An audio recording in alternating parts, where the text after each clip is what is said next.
بسم اللہ والصلاۃ والسلام علی رسول اللہ۔ غالباً 2004 کی بات ہے، ہم چھوٹے چھوٹے تھے، درجہ حفظ میں پڑھتا تھا میں۔ پتہ یہ چلا کہ ڈنمارک میں قرآن کریم کی توہین کی گئی، اس کے مقابلے میں پاکستان میں ایک سخت رد عمل آیا۔ مختلف مذہبی، سیاسی جماعتیں، تاجر تنظیمیں، وکلاء برادری، ساروں نے بھرپور احتجاج کیا اور اس کے خلاف آواز بلند کی۔ بعد ازاں گاہے بگاہے ایسے مواقع آتے رہے۔ سویڈن میں قرآن پاک کی توہین ہوئی، احتجاجی مظاہرے ہوئے۔ اسی طرح فرانس میں قرآن کریم کی توہین ہوئی، اس حوالے سے احتجاجی مظاہرے ہوئے، اور ہونی بھی چاہیے۔ مسلمانوں کی ایمانی غیرت کا تقاضا ہے، بشرطے کہ وہ اسلامی اور شرعی دائرہ کار کے اندر اس پہ احتجاج ہو، تو بلا شبہ اس کا حق بھی ہے اور یہ ضروری بھی ہے، ایمانی غیرت کا تقاضا بھی۔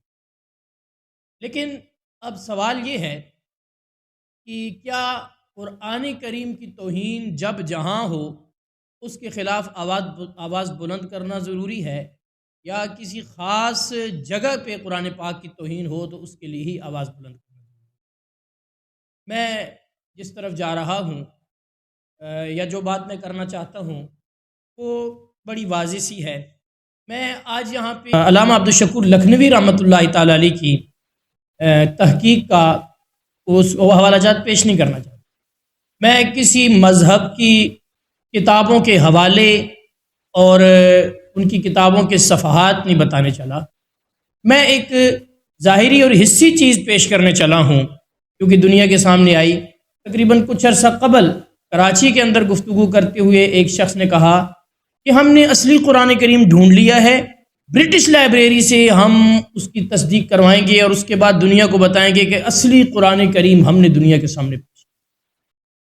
یہ بات سامنے آئی اور کہنے والے کا مطلب واضح تھا کہ اصلی قرآن کریم ہم دنیا کے سامنے لے کے آئیں گے، یعنی جو قرآن کریم پڑھا جا رہا ہے وہ قرآن کریم اصلی نہیں۔ اور کہنے والے کی یہ بات سارے جانتے ہیں کہ اس کی مذہبی کتابوں کی روشنی میں، ان 2000 روایات کی روشنی میں ہے جو اس کی کتابوں میں تواتر کے درجے تک پہنچی ہوئی۔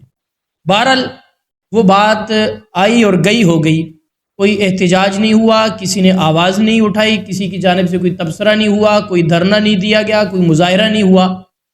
بات آگے چلی گئی، خاموشی اختیار ہوئی، کرتے کرتے بات یہاں تک پہنچی کہ اب ایک شخص نے ایک باقاعدہ قرآن کریم کے مد مقابل ایک نیا مصحف، ایک قرآن اپنا نکالا، اور قرآن کا ایک مصحف نکالا ہے، اور اس مصحف کو نکالنے کے بعد گویا کہ یہ باور کرانا چاہتے ہیں کہ اصل قرآن یہ ہے، قرآن کے مقابلے میں قرآن لکھا ہے، قرآن کے مقابلے میں قرآن لے کے آیا، اور وہ کوئی نئی چیز اس نے نہیں لکھی، یہ وہی کچھ ہے جو اس کی کتابوں میں درج ہے۔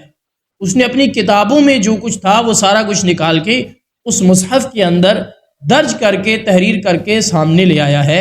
اور یہ علی ثبت کاظم نامی شخص ساری دنیا جانتی ہے، سارے لوگ جانتے ہیں وہ کون ہے، کس مذہب سے ہے، کس ملک کا ہے، کہاں کا باشندہ ہے، اور کیا اس کی صورتحال ہے، اور کس نے اس کو پروٹوکول، کس نے اس کو جو ہے سپورٹ کیا، کس مذہب نے اس کو یہاں تک پہنچایا، اور کس ملک نے جو ہے اس کی سپورٹ کی ہے جو اس درجے تک پہنچ گیا۔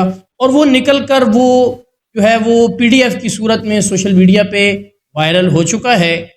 تو سوال یہ ہے کہ کیا اس کے خلاف کوئی آواز اٹھے گی؟ مذہبی جماعتیں، مختلف مذہبی جماعتیں، میں بلا تفریق مسالک، دیوبندی، بریلوی، اہل حدیث، میرا سوال یہ ہے آپ کی طرف سے قرآن کے حق میں کوئی آواز اٹھے گی؟ میرا سوال ہے وفاق المدارس العربیہ پاکستان، میرا سوال ہے عالمی مجلس تحفظ ختم نبوت، میرا سوال ہے جمعیت علماء اسلام سین، جمعیت علماء اسلام فا، جمعیت علماء اسلام نظریاتی، پاکستان علماء کونسل، سنی سلامتی پاکستان، میرا سوال ہے جناب انٹرنیشنل ختم نبوت موومنٹ، میرا سوال ہے متحدہ علماء بورڈ سے، میرا سوال ہے جناب میرا سوال ہے پاکستان علماء کونسل سے، مرکزی علماء کونسل چے جمعیت اشاعت التوحید و سنہ، مرکزی جمعیت اشاعت التوحید و سنہ، جماعت اشاعت التوحید و سنہ، جماعت اسلامی، تنظیم الاسلامی، مرکزی جمعیت اہل حدیث۔